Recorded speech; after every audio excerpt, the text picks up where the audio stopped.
আসসালামু আলাইকুম, সবাইকে স্বাগত জানাচ্ছি গ্লোবাল ভিউজে। আপনাদের সঙ্গে আছি আমি তাসনিম হোসাইন। আজ জানাবো আন্তর্জাতিক গণমাধ্যমে আলোচিত সংবাদ ও বিশ্লেষণ। অবশ্যম্ভাবী পরাজয় নিয়ে ইসরায়েলি নেতারা যখন ব্যাপকভাবে হতাশায় এবং লজ্জা প্রকাশ করে চলেছেন, তখন নেতানিয়াহুর বুকে কাঁপন ধরিয়ে হামাসের গাজা প্রধান ইয়াহিয়া সিনওয়ার বলেন, আমরা অস্ত্র ছাড়ছি না, যুদ্ধ চলবে। প্রতিদিনের মতো দখলদার বাহিনীর ওপর তীব্র আঘাত হেনেছেন ফিলিস্তিনি যোদ্ধারা। ভয়াবহ হামলা চালিয়েছে লেবাননের হিজবুল্লাহ এবং ইয়েমেনের আনসারুল্লাহ। এর মধ্যে একটি লজ্জার তালিকায় ইসরায়েলের নাম উঠাতে যাচ্ছে জাতিসংঘ। আল মায়াদিনের খবরে বলা হয়, দক্ষিণ গাজার রাফায় ইয়াবনা শরণার্থী শিবির এবং শহরের পশ্চিমে কিস্তা ও হালাল মার্কেট এলাকায় শুক্রবার ইসরায়েলি বাহিনীর সঙ্গে ফিলিস্তিনি প্রতিরোধ যোদ্ধাদের প্রচণ্ড লড়াই হয়েছে। ইসরায়েলের সেপারেশন ফেন্স ভেঙে দখলদার ব্রিগেডের হেডকোয়ার্টারে হামলা চালিয়েছে হামাসের আল কাসাম ব্রিগেডস। এদিন পশ্চিম রাফার তাল জোয়ারাবের পাশে ববি ফাঁদযুক্ত একটি টানেলে ৫ ইসরায়েলি পদাতিক সেনার উপর বোমার বিস্ফোরণ ঘটান তাদের যোদ্ধারা। এতে ৫ সেনার সবাই নিহত হন। এছাড়া ইয়াবনা ক্যাম্পের আওয়াদাল্লাহ জংশনের পাশে ইয়াসিন 105 শেলের মাধ্যমে একটি ইসরায়েলি মার্কাভা ট্যাঙ্ক আঘাত হানে আল কাসাম। দেইর আল বালার পূর্বে টিবিজি শেলের মাধ্যমে একটি সুরক্ষিত ইসরায়েলি অবকাঠামোতে আঘাত হানেন তারা। এতে নিশ্চিতভাবে নিহত এবং আহত হওয়ার ঘটনা ঘটে। দেইর আল বালায় অনুপ্রবেশকারী ইসরায়েলি সেনাদের সঙ্গে সরাসরি যুদ্ধে লিপ্ত হওয়ার ফুটেজ প্রকাশ করেছে আল কাসাম। ইসলামিক জিহাদের আল কুদস ব্রিগেডস এক ঝাঁক রকেট নিক্ষেপের মাধ্যমে রাইম সাইটে অবস্থিত ইসরায়েলি সেনাবাহিনীর গাজা ডিভিশনের হেডকোয়ার্টারে হামলা চালায়। রাফার পশ্চিমে ফিলিস্তিন মিশরীয় সীমান্তে বেশ কয়েকটি ইসরায়েলি সামরিক যানকে লক্ষ্য করে হেভি ক্যালিবারের মর্টার শেল নিক্ষেপ করেন তাদের যোদ্ধারা। গাজা সিটির পশ্চিমে নেতজারিম অক্ষের সরবরাহ লাইনে শত্রুদের অবস্থানগুলো লক্ষ্য করে বিপুল পরিমাণ মর্টার শেল ছোড়েন তারা। অধিকৃত আশদোদ শহর এবং নেতজারিমের পাশে ইসরায়েলি অবস্থানগুলোতে হামলার ফুটেজ প্রকাশ করে কুদসের মিলিটারি প্রেস। এদিন দেইর আল বালা, আল বুরেইজ শরণার্থী শিবির, নেতজারিম এবং সুলতান এলাকায় শত্রু সেনাদের উপর মর্টার শেল এবং অ্যান্টি পার্সোনাল আরপিজির মাধ্যমে হামলা করে আল আকসা মার্টার্স ব্রিগেড, নাসের সালাহ আল দিন ব্রিগেডস, মুজাহিদিন ব্রিগেডস, আবু আলী মুস্তাফা ব্রিগেডস ও মার্টার ওমর আল কাসেম ব্রিগেডস। ওমর আল কাসেমের যোদ্ধারা গোয়েন্দা মিশনে নিয়োজিত ইসরায়েলের একটি স্কাইলার ড্রোনও ভূপাতিত করেন। এসব হামলায় আরও ৩ সেনা নিহত হওয়ার কথা স্বীকার করেছে ইসরায়েল। পশ্চিম রাফায় শুধু এক অভিযানে কাসেমের হাতে ৫ সেনা নিহত হলেও নিহত সেনা সংখ্যা প্রকাশে কঠোর বিধিনিষেধের কারণে তা গোপন রেখেছে ইসরায়েলি সেনাবাহিনী। লেবাননের প্রতিরোধ আন্দোলন হিজবুল্লাহ জানিয়েছে, ফিলিস্তিনিদের সমর্থনে শুক্রবার তারা ইসরায়েলে সিরিজ হামলা চালিয়েছেন। খিরবেত মারে ইসরায়েলের আর্টিলারি বাংকারগুলোতে এবং এর আশেপাশে মোতায়েন ইসরায়েলি সেনাদের লক্ষ্য করে আর্টিলারি শেল নিক্ষেপ করেন হিজবুল্লাহর যোদ্ধারা। এদিন তারা গাইডেড মিসাইলের মাধ্যমে বীরকেত রিশা মিলিটারি সাইটে ইসরায়েলের একটি সাঁজোয়া যানে সরাসরি আঘাত করেন। তাছাড়া রাতে নেতুলা ফরেস্টে দখলদার সেনাদের গ্রুপিংয়ে বিপুল পরিমাণ রকেট নিক্ষেপ করে হিজবুল্লাহ। ইয়েমেনের হুথি আনসারুল্লাহ সমর্থিত সশস্ত্র বাহিনীর মুখপাত্র ব্রিগেডিয়ার জেনারেল ইয়াহিয়া সারি শুক্রবার জানিয়েছেন, ইসরায়েলি বন্দরে প্রবেশের উপর ইয়েমেনের নিষেধাজ্ঞা লঙ্ঘন করা প্রতিষ্ঠানের 2টি জাহাজের বিরুদ্ধে লোহিত সাগরে অভিযান চালিয়েছেন তারা। মুখপাত্র জানান, তাদের বাহিনী মাল্টায় নিবন্ধিত এল বেলা কন্টেইনার শিপ এবং সাইপ্রাসে নিবন্ধিত আল জেনোয়া কার্গো শিপে হামলা করে। জাহাজ দুটির বিরুদ্ধে ড্রোন এবং ব্যালিস্টিক মিসাইল ব্যবহার করে অভিযান চালানো হয়। ফিলিস্তিনিদের বিরুদ্ধে ইসরায়েলের বর্বর হামলার প্রতিবাদে এই হামলা চালানো হয় বলে জানান ব্রিগেডিয়ার সারি। আগের দিন আনসারুল্লাহ নেতা সৈয়দ আব্দুল মালিক আল হুথি মার্কিন ক্যারিয়ার স্ট্রাইক গ্রুপ 2 এর ফ্ল্যাগশিপ ইউএসএস ডোইট ডি আইজেনহাওয়ারে বৃহত্তর হামলার পরিকল্পনার কথা জানিয়েছিলেন। গত সপ্তাহে 24 ঘণ্টার ব্যবধানে বিমানবাহী রণতরীটিতে 2 বার হামলা চালান হুথিরা। গাজা উপত্যকায় প্রত্যক্ষ যুদ্ধে অংশ নেওয়া হামাস নেতা ইয়াহিয়া সিনওয়ার বলেছেন, স্থায়ী যুদ্ধবিরতি ছাড়া হামাস কোনো চুক্তিতে সই করবে না। যুদ্ধবিরতি প্রতিষ্ঠার লক্ষ্যে যারা মধ্যস্থতাকারীর দায়িত্ব পালন করছেন তাদের কাছে পাঠানো এক সংক্ষিপ্ত বার্তায় গাজা হামাসের এই প্রধান নেতা বলেন, স্থায়ী যুদ্ধবিরতি ছাড়া অস্ত্র ছাড়বেন না তারা। বর্তমানে যুক্তরাষ্ট্রের একটি যুদ্ধবিরতির প্রস্তাব নিয়ে নানা মহলে আলোচনা চলছে। এই প্রস্তাবের বিষয়ে প্রতিক্রিয়া জানাতে গিয়ে সিনওয়ার বলেন, বাইডেনের পূর্ব প্রস্তাবে স্থায়ী যুদ্ধবিরতির পূর্ণ নিশ্চয়তা থাকলে কেবল তা মেনে নেওয়া যেতে পারে। এদিকে লেবাননের হামাসের প্রতিনিধি ওসামা হামদান বৈরুতে এক সংবাদ সম্মেলনে বলেছেন, মার্কিন প্রেসিডেন্ট গাজায় যুদ্ধবিরতি প্রতিষ্ঠার ব্যাপারে যে প্রস্তাবনা তুলে ধরেছেন তা কিছু কথামালা ছাড়া আর কিছুই নয়। তিনি বলেন, ওয়াশিংটনের পক্ষ থেকে এই ব্যাপারে কোনো লিখিত দলিল বা প্রতিশ্রুতি দেওয়া হয়নি। এক সপ্তাহ আগে বাইডেন এক বক্তৃতায় গাজায় 3 ধাপের যুদ্ধবিরতির প্রস্তাব তুলে ধরেছিলেন, যা বাস্তবায়িত হলে ইসরায়েলি পণবন্দীদের মুক্তির বিনিময়ে যুদ্ধ পুরোপুরি বন্ধ করে গাজা থেকে সকল সেনা প্রত্যাহার করে নেবে তেল আবিব। সেই সঙ্গে উপত্যকার পুনর্নির্মাণের পাশাপাশি সেখানে দৈনিক 600 ত্রাণবাহী ট্রাক প্রবেশ করবে বলেও জানান বাইডেন। কিন্তু হামদান এই সম্পর্কে বলেন, ওটি কোনো প্রস্তাব ছিল না, বরং তা ছিল বাইডেনের মুখ নিঃসৃত কিছু কথামালা। তিনি আরও বলেন, এখনও পর্যন্ত মার্কিনিরা এমন কোনো লিখিত দলিল পেশ করেনি যাতে বাইডেনের ওই বক্তব্যের প্রতিফলন ঘটে।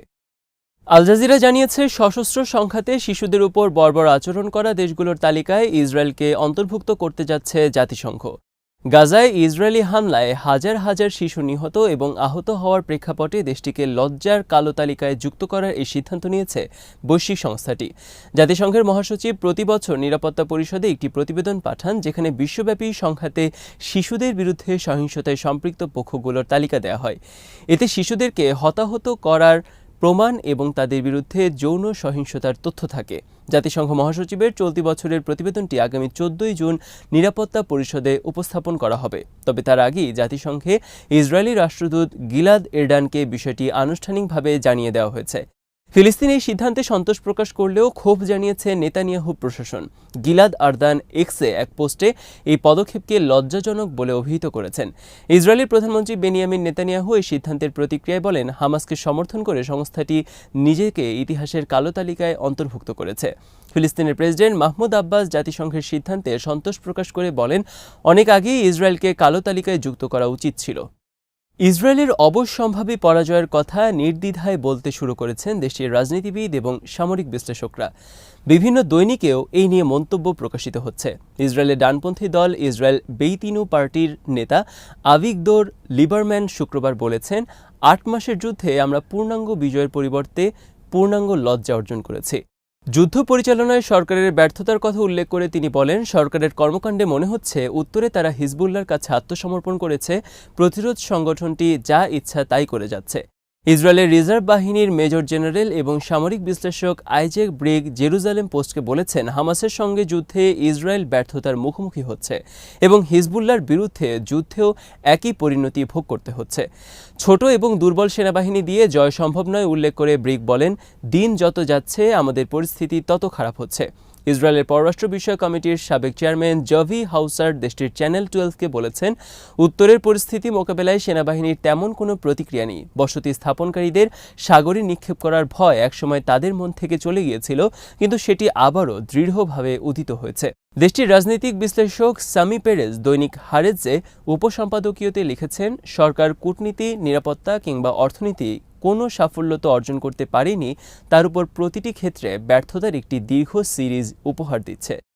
মিডল ইস্ট মনিটর জানিয়েছে, গাজায় ভয়াবহ গণহত্যা চালানোর পরও ইসরায়েলের সঙ্গে জর্ডানের সম্পর্ক স্বাভাবিক রাখার প্রতিবাদে নিজের গায়ে আগুন লাগিয়ে আত্মাহুতি দিয়েছেন জর্ডানের এক তরুণ। শুক্রবার সামাজিক মাধ্যমে ছড়িয়ে পড়া এক ভিডিও ক্লিপে দেখা যায়, জর্ডানের আকাবা শহরের রাজপ্রাসাদের সামনে গায়ে আগুন দেওয়ার এই ঘটনা ঘটে। এ সময় জর্ডানের একজন নিরাপত্তারক্ষীকে আগুনে জ্বলতে থাকা ব্যক্তির উপর গুলিবর্ষণ করতে দেখা যায়। গুরুতর দগ্ধ অবস্থায় ওই জর্ডানি তরুণকে হাসপাতালে নিয়ে যাওয়া হলে কর্তব্যরত চিকিৎসক তাকে মৃত ঘোষণা করেন। ভিডিওটি শেয়ারকারীদের অন্যতম হলেন যুক্তরাষ্ট্রভিত্তিক লেখক ও সম্পাদক ডক্টর স্যাম ইউসেফ। তিনি বলেন, জর্ডানের ওই তরুণ ইসরায়েলের সঙ্গে সম্পর্ক স্বাভাবিক রাখা নিয়ে রাজা আবদুল্লাহর পদক্ষেপের প্রতিবাদ জানান। কেউ কেউ এই ঘটনাকে 2011 সালে তিউনিসিয়ার ফল বিক্রেতা মোহাম্মদ বুয়াজিজির আত্মহত্যার সঙ্গে তুলনা করেন। তিউনিসিয়ার পুলিশের হয়রানি ও বেকারত্বের প্রতিবাদে বুয়াজিজি নিজের শরীরে আগুন ধরিয়ে দিয়েছিলেন। তার আত্মহত্যার জের ধরে তিউনিসিয়ার তৎকালীন স্বৈরশাসকের পতন ঘটে এবং মধ্যপ্রাচ্য জুড়ে শুরু হয় আরব বসন্ত। আল জাজিরা জানিয়েছে, গাজায় ইসরায়েলি বর্বরতা অব্যাহত রয়েছে। সর্বশেষ 24 ঘণ্টায় দখলদারদের হামলায় 77 জন নিহত এবং 221 জন আহত হয়েছেন। গাজার স্বাস্থ্য মন্ত্রণালয় জানিয়েছে, 7 অক্টোবর হামলা শুরু করার পর থেকে শুক্রবার পর্যন্ত অন্তত 36,731 ফিলিস্তিনি নিহত হয়েছেন, যাদের অধিকাংশই শিশু ও নারী। 8 বছরের বিরতির পর ইরানের সঙ্গে সম্পর্ক স্বাভাবিক করার জন্য রাশিয়ার মাধ্যমে তেহরানকে চিঠি দিয়েছে বাহরাইন। ইরানের প্রেসিডেন্টের deputy chief of staff Mohammad জামশিদি শুক্রবার এক সাক্ষাৎকারে এই তথ্য দেন। বাহরাইনের রাজা হামাদ বিন ইসা আল খলিফা গত সপ্তাহে চীন সফরে গিয়ে বলেছিলেন, তার সরকার প্রতিবেশী ইরানের সঙ্গে কূটনৈতিক সম্পর্ক পুনঃস্থাপনের লক্ষ্যে কাজ করে যাচ্ছে। তিনি বেইজিংয়ের চীনা প্রেসিডেন্ট শি জিনপিংয়ের সঙ্গে সাক্ষাতে পশ্চিম এশিয়া অঞ্চলে শান্তি ও স্থিতিশীলতা প্রতিষ্ঠায় চীনের সহযোগিতা কামনা করেন। 2016 সালের শুরুতে সৌদি সরকার দেশটির শিয়া আলেম শেখ নিমর আল নিমরের মৃত্যুদণ্ড কার্যকর করে। এর প্রতিবাদে ইরানি জনতা রাস্তায় নেমে বিক্ষোভ প্রদর্শন করে এবং তেহরানে সৌদি দূতাবাসে হামলা চালায়। এর জের ধরে তেহরানের সঙ্গে কূটনৈতিক সম্পর্ক ছিন্ন করে রিয়াদ। সৌদি সরকারের সঙ্গে একাত্মতা ঘোষণা করে সে সময় বাহরাইনও ইরানের সঙ্গে সম্পর্ক ছিন্ন করে। তবে চীনের সহযোগিতায় 2023 সালের মার্চে সম্পর্ক স্বাভাবিকীকরণের চুক্তি করে ইরান ও সৌদি আরব। এরপর বাহরাইনও একই পথে হাঁটা শুরু করল। ভারতের প্রধানমন্ত্রী নরেন্দ্র মোদীর রোববারের শপথ অনুষ্ঠানকে ছাপিয়ে আলোচনায় উঠে এসেছে বিজেপি থেকে নবনির্বাচিত এমপি কঙ্গনা রানাউতের চড় খাওয়ার ঘটনা। একই সঙ্গে মুসলিম বিদ্বেষী এই অভিনেত্রীর পুরনো একটি পোস্ট নতুন করে আলোচনায় এসেছে। হিমাচল প্রদেশ থেকে নির্বাচিত কঙ্গনাকে বৃহস্পতিবার ভারতের চণ্ডীগড় বিমানবন্দরে সেন্ট্রাল ইন্ডাস্ট্রিয়াল সিকিউরিটি ফোর্সের নারী কনস্টেবল কুলবিন্দর কৌর চড় মারেন। এই ঘটনায় কুলবিন্দরকে সাময়িকভাবে বরখাস্ত করা হয়েছে। তাকে আটক করে হেফাজতে নেওয়া হয়েছে। বলা হচ্ছে, ভারতে 2020 সালের কৃষক বিক্ষোভের সময় বিতর্কিত মন্তব্য করেছিলেন কঙ্গনা। এ কারণে তার উপর ক্ষুব্ধ ছিলেন কুলবিন্দর। এই ক্ষোভ থেকেই তিনি কঙ্গনাকে চড় মেরেছেন। এই ঘটনার পরের একটি ভিডিওতে কুলবিন্দরকে 2020 সালের কৃষক বিক্ষোভের সময়কার কঙ্গনার বিতর্কিত মন্তব্যের বিষয়ে তীব্র আপত্তি জানাতে শোনা যায়। তিনি বলেন, সে সময় কঙ্গনা বলেছিলেন কৃষকরা অর্থের বিনিময়ে দিল্লিতে বিক্ষোভ করছেন। বিক্ষোভ করার জন্য তাদের 100 বা 200 রুপি করে দেয়া হয়েছে। সেই বিক্ষোভকারীদের মধ্যে তার মাও ছিলেন। কৃষক বিক্ষোভ চলাকালে কঙ্গনা তার টুইটে কৃষক বিক্ষোভে অংশ নেওয়া এক বয়স্ক নারীকে দিল্লির শাহিনবাগ আন্দোলনের সুপরিচিত মুখ বিলকিস বানু হিসেবে চিহ্নিত করেছিলেন, যা ছিল উদ্দেশ্যমূলক মিথ্যাচার। একই পোস্টে কঙ্গনা দাবি করেছিলেন 100 রুপির বিনিময়ে বিলকিস বিক্ষোভে বসেছেন। বিতর্কিত সিএএ প্রত্যাহার এবং এনআরসি তৈরির বিরোধিতা করে দিল্লির শাহিনবাগে 2019 সালের 15 ডিসেম্বর শান্তিপূর্ণ অবরোধ বিক্ষোভ শুরু হয়, যা টানা 101 দিন চলে। এই বিক্ষোভের অন্যতম আলোচিত মুখ ছিলেন বিলকিস। সে সময় তার বয়স ছিল 82 বছর। তিনি শাহিনবাগের দাদি নামে পরিচিতি পান।